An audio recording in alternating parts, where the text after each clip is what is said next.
Good morning, everyone. Profitability ratios. This is what we will discuss today. ये fourth category होती है accounting ratios में and as the name suggest ये business के profits को target करती है, बिजनेस के प्रॉफिट्स को एनालाइज करती है, उसको स्टडी करती है एंड मोस्ट इम्पॉर्टेंटली जो वाइटल वेरिएबल्स हैं या जो ऐसे मोस्ट इन्फ्लुएंसिंग वेरिएबल्स हैं हमारे बिजनेस के, ऐसे एक्टिव फोर्सेस जो हैं उनका इम्पैक्ट हमारे बिजनेस के प्रॉफिट पे क्या पड़ता है, इसकी एनालिसिस की जाती है in this category of ratios. And the most important thing, never forget this, yes, that these are expressed in percentage and these are the only ones who are done like this. ठीक. So the very first ratio in this category is gross profit ratio. अब gross profit जैसे कि नाम बता रहा है, देखो अभी तक जितने भी फॉर्मूले आए उसमें हमको दोनों वेरिएबल्स के बारे में कुछ ना कुछ इन्फॉर्मेशन होती थी, जैसे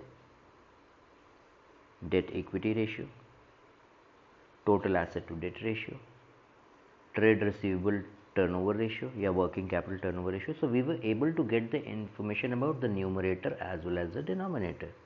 लेकिन यहाँ पे क्या है, gross profit ratio, it is giving only one variable and see the formula here. Gross profit तो रख लिया हमने, यहाँ पे डिनोमिनेटर का पता नहीं है, वो ग्रॉस प्रॉफिट रेशियो में नहीं दिया गया. तो एक बात बताइए, अगर आपके घर में आपको कहा जाए कि भाई कोई रिलेटिव्स आने वाले हैं और आप जाइए कुछ सामान लाना है, जिसमें एक आलू भुजिया ले आइएगा आधा किलो का पैकेट, एक 2 लीटर की पेप्सी लेते आइएगा, एक छेने के रसगुल्ले ले आइएगा 10, और थोड़ा सा बिस्किट्स 2-3 तरह के, जिसमें एक मनाको हो जाए, एक क्रीम बिस्किट हो जाए, दैट्स इट. तो इसका क्या मतलब हुआ, आपको बिल्कुल फ्रीडम नहीं दी गई है कि आप क्या करें.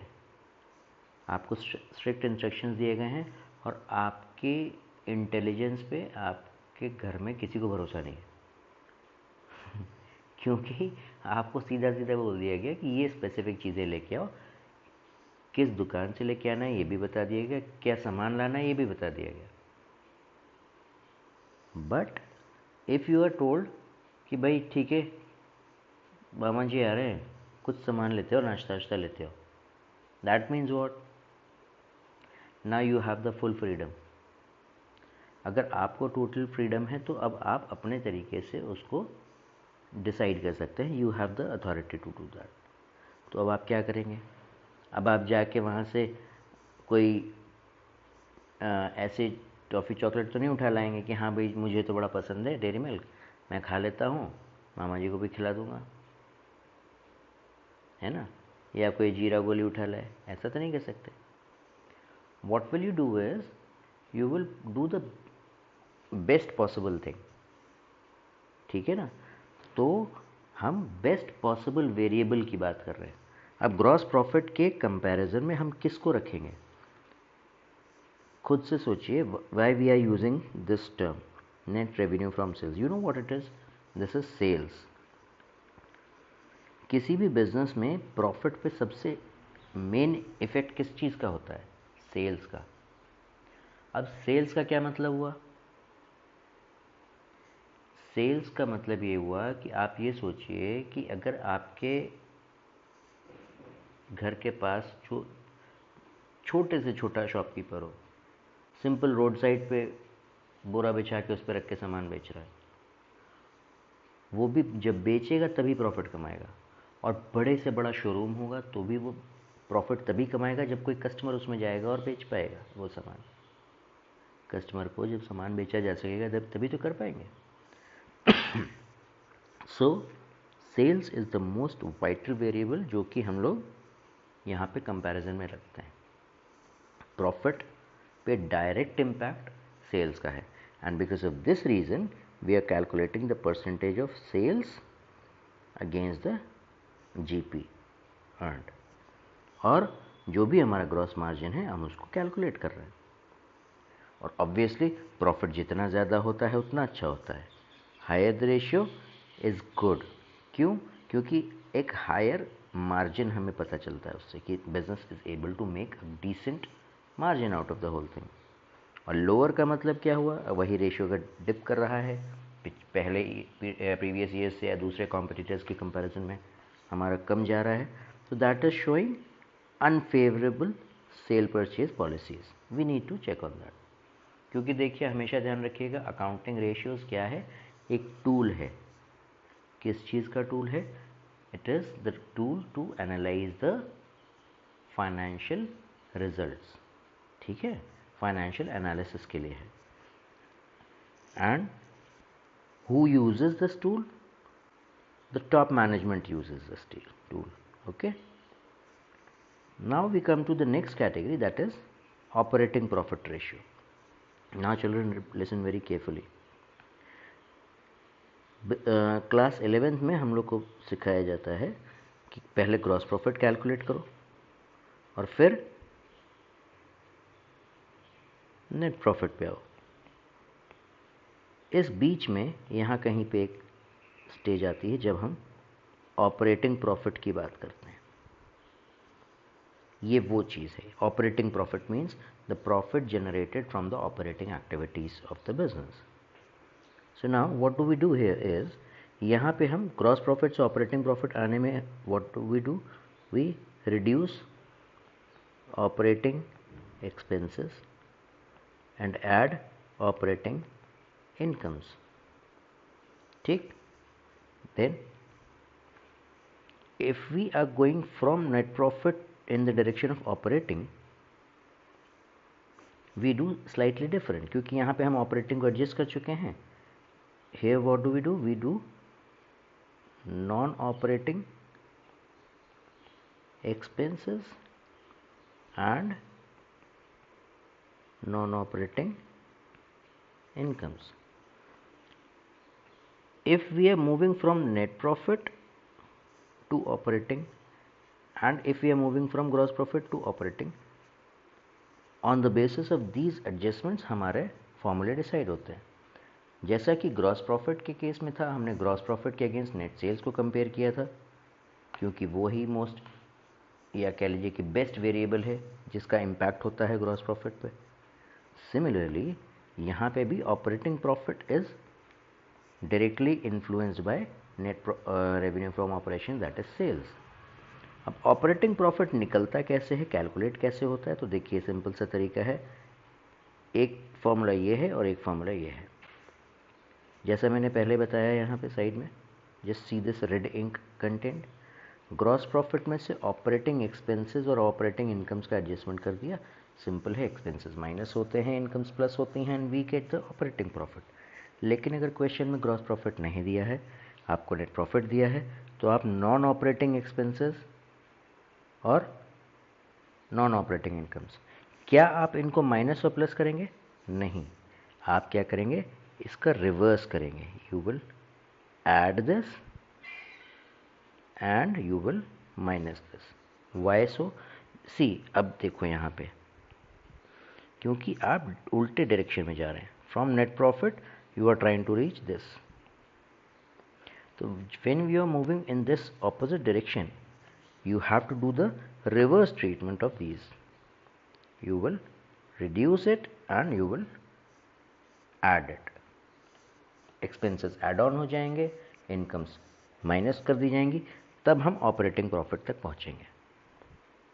ओके, अब ऑपरेटिंग एक्सपेंसेस और operating incomes, non operating expenses और नॉन ऑपरेटिंग इनकम्स, ये चार टर्म्स आए ना। What are these? These are the ones. Operating means what? Anything relating directly to the operations of the business या main activities of revenue generation. हमारे selling expenses आ जाते हैं, admin expenses आ जाते हैं, और जो सभी ओवरहेड्स आ जाते हैं, नॉर्मल जो हमारे बिजनेस को रन करने के लिए खर्च होता है, उसकी बात हो रही है। ऑपरेटिंग इनकम्स क्या हैं? जो हमारी मेन सोर्स ऑफ इनकम है, other than the direct sales, जो भी हम कमीशन रिसीव कर रहे हैं या कोई रॉयल्टीज रिसीव कर रहे हैं वो सब है। Anything which is not operating is non operating, वो एक्सपेंस भी है, वो इनकम भी है, ठीक। So these are the items, these are the heads that are considered for what, for getting the operating expenses और operating income, non operating expenses और non operating incomes. Okay, now most importantly देखो, एक बात हमेशा ध्यान रखो आप, that significance is important. What do we do in this ratio?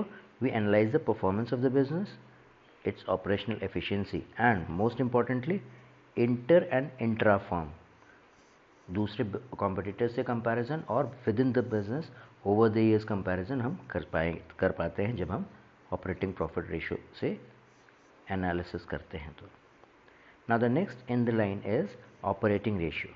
ये इकलौता ऐसा रेशियो है जो कि हमारे कॉस्ट पे फोकस करता है, सिर्फ प्रॉफिट पे नहीं करता। यहाँ पे ऑपरेटिंग कॉस्ट की बात हो रही है, और इसमें ये जस्ट ऑपोजिट होता है बिजनेस के बाकी प्रॉफिटेबिलिटी रेशियोज से, क्योंकि बाकी प्रॉफिटेबिलिटी रेशियोज में क्या है कि हायर द बेटर, जितना ज़्यादा रेशियो उतना ज़्यादा अच्छा, जितना हाई रेशियो। यहाँ पे लोअर इज़ बेटर, क्यों? क्योंकि that shows high operating profits, ठीक है। और एक ये इम्पॉर्टेंट फीचर है, ध्यान से देखिएगा इसको, it shows the relation it has with the operating profit ratio. That is how it is. Then see the formula here, cost of revenue from operations. You remember what it is? पहले इसको हम लोग COGS के नाम से जानते थे, cost of goods sold, और ऑपरेटिंग एक्सपेंसेस हम लोग ऊपर बात कर चुके हैं दैट व्हाट दीज आर। इनको आप टोटल कर दिए, you will gate the operating cost. Again हम कितना खर्च करके उतनी सेल अचीव कर पा रहे हैं, this is what we discuss in this ratio और एनालाइज इन दिस रेशियो। और एक इम्पॉर्टेंट फैक्टर, जैसा मैंने पहले बताया कि हम लोग इसको परसेंटेज में शो करते हैं, तो उसको 100 से मल्टीप्लाई करना नहीं भूलेंगे। Okay, then comes the next in the line, net profit ratio. यहाँ पे ऑल इंक्लूसिव प्रॉफिट की बात हो रही है, मतलब सभी प्रॉफिट्स किसी भी तरीके के डिडक्शंस के पहले, कोई इंटरेस्ट पेमेंट नहीं किया, कोई डिविडेंड पेमेंट नहीं किया, कोई टैक्स का पेमेंट नहीं किया, कुछ नहीं किया अभी। जितना हमने डायरेक्टली प्रॉफिट अर्न किया है, जो आया है हमारे पास, हम उसकी बात कर रहे हैं। तो यहाँ पे ओवरऑल एफिशिएंसी की बात की जा रही है, and for investors this is a very vital variable we need to discuss. जैसा कि ग्रॉस प्रॉफिट और ऑपरेटिंग प्रॉफिट के फॉर्मूले थे, concern related profit upon sales into 100, simple सा फॉर्मूला है। यूजुअली आफ्टर टैक्स की बात की जाती है, but in CBSE we have been specifically directed to use the before tax information. तो आपको करना कुछ नहीं है, नेट प्रॉफिट आफ्टर टैक्स अगर गिवन है, आप उसमें टैक्स को ऐड ऑन कर दीजिए, you will gate net profit yes before tax. अब ये कैलकुलेट करने का एक सिंपल सा ये तरीका रहता है कि अज्यूम करिए कि आपको 80,000 का प्रॉफिट है, ठीक है, 20% का टैक्स है, this is profit after tax. तो प्रॉफिट बिफोर टैक्स कितना बन जाएगा? 1 लाख। कैसे हुआ? क्योंकि ये profit after taxes after 20% of discount, तो मतलब ये 80,000 80% है किसी वैल्यू का, तो वो आप इस सिंपल तरीके से कैलकुलेट कर सकते हैं। देखो, सबसे अच्छी खुशखबरी इस चैप्टर की है कि you don't need to worry about any accounting patterns, accounting rules, simple plain calculations हैं, ठीक है। So that is how you can get the PBT और profit before tax and then use that. And now the most important one and most logical one, लेकिन इसमें और बाकियों में एक डिफरेंस है। वो क्या है? अभी तक आपने जो 4 रेशियोज़ देखे, उसमें आप एक इम्पॉर्टेंट वेरिएबल से कंपेयर कर रहे हैं प्रॉफिट को या कॉस्ट को, और वो क्या है? Sales, net revenue from operations. लेकिन यहाँ पे हम लोग बात कर रहे हैं रिटर्न का। लेकिन कैसा रिटर्न? इन्वेस्टमेंट्स पे। और हमने इन्वेस्ट क्या किया है, हमने पूरी कैपिटल इन्वेस्ट की है। जस्ट ट्राई टू रिकॉल, अगर आपने 10 लाख रुपए से बिजनेस शुरू किया, जिसमें से 6 लाख रुपीज़ आपने अपने पॉकेट से लगाए और 4 आपने लोन लिया, तो टोटल कैपिटल आपकी 10 मानी जाएगी। बिजनेस की टोटल कैपिटल एम्प्लॉयड जिसको बोलते हैं, जिसमें से आपका ओनर का पैसा कितना है, उधार का पैसा कितना है, ये फ़र्क है। खुद का पैसा मतलब अपनी कैपिटल, निजी पूंजी जिसको बोलते हैं, दैट इज़ 6 लाख, और उधार का पैसा कितना है, दैट इज़ 4 लाख। तो हम क्या बात कर रहे हैं यहाँ पे, हम लोग बात कर रहे हैं टोटल 10 लाख की, कि हमने टोटल कितना पैसा बिजनेस में लगाया है और उसके बदले हम कितना रिटर्न कमा रहे हैं, that is what is being talked about है। यहाँ पे हम उस फंड को कैसे यूटिलाइज़ कर रहे हैं उसकी बात हो रही है, उस पर रिटर्न कैसे आ रहा है और कितनी एफिशिएंसी हो रही है किस चीज़ में, उसके यूटिलाइजेशन में, कि कम से कम खर्च करके, जिसको हम लोग बोलते हैं minimum input maximum output. Okay.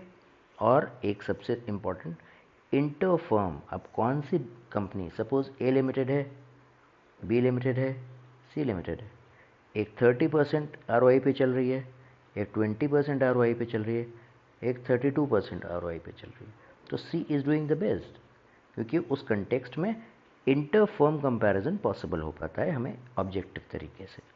और एक सबसे ज़रूरी बात, हमारा रिटर्न ऑन इन्वेस्टमेंट हमारे बिजनेस के लॉन्ग टर्म लोन्स के ऊपर का जो इंटरेस्ट होता है, जो डेट्स होते हैं, इंटरेस्ट ऑन डेट, उससे ज़्यादा होना चाहिए, क्योंकि वो हमें शो करता है कि भाई हम इतना तो कमा ही ले रहे हैं, that we are able to service the interest on the debt, जो हम लोग ने ICR में डिस्कस किया था। एंड मोस्ट इम्पॉर्टेंटली, जो बिज़नेस की EPS होती है, मतलब शेयर होल्डर के लिए EPS ज़रूरी है, भाई वो कितना पैसा पर शेयर कमा पा रहा है, कितना रिटर्न उसको मिल रहा है, that is what is EPS। तो उसको इंक्रीज़ करने में या उसको असेस करने में हेल्प करता है ये रेशियो। सी द फॉर्मूला है, नेट प्रॉफिट बिफोर हैंड, अभी हमारे पास एकदम जो फ्रेश प्रॉफिट आके रखा है, टोटल प्रॉफिट हमारी डेट और इक्विटी दोनों के कंबाइंड एफर्ट का, हमारा खुद का पैसा, उधार का पैसा, दोनों का जो टोटल कैपिटल है, अभी ऊपर जैसे बात की ना हम लोग ने 6 लाख और 4 लाख वाली, उसमें तो टोटल 10 लाख के अगेंस्ट कितना फुल प्रॉफिट आया, वो net profit before interest, tax and dividend upon capital employed. अब capital employed basically includes what, it includes equity and debts. अब ये कैलकुलेट कैसे होगा वो देखिए, नॉन करेंट एसेट्स मतलब जो भी हमारे फिक्स एसेट्स हैं plus working capital. How do we get the working capital, current asset minus current liability. दूसरा तरीका है share holder funds, share holder funds वही जैसे हम लोग इक्विटी कैलकुलेट करते हैं, उसमें नॉन करेंट लायबिलिटीज़ को ऐड ऑन कर दीजिए, you will get that. Non current liabilities को हम लॉन्ग टर्म डेट्स भी बोल सकते हैं, ठीक। So this is what the return on investment और ROI जैसा कि इसको पॉपुलरली बोला जाता है फॉर यू, ठीक। ROI किसी भी इन्वेस्टमेंट के पर्पज़ से, किसी भी लेंडर के पर्सपेक्टिव से, फाइनेंसर के पर्सपेक्टिव से किसी बिजनेस के लिए इम्पॉर्टेंट इन्फॉर्मेशन देता है और ऐसे मैनेजमेंट डिसीजंस में हेल्प करता है जहाँ पे बिजनेस डायरेक्टली अपने प्रॉफिट्स को मॉनिटर करने के लिए लेता है, ठीक। So children, this is what is the discussion on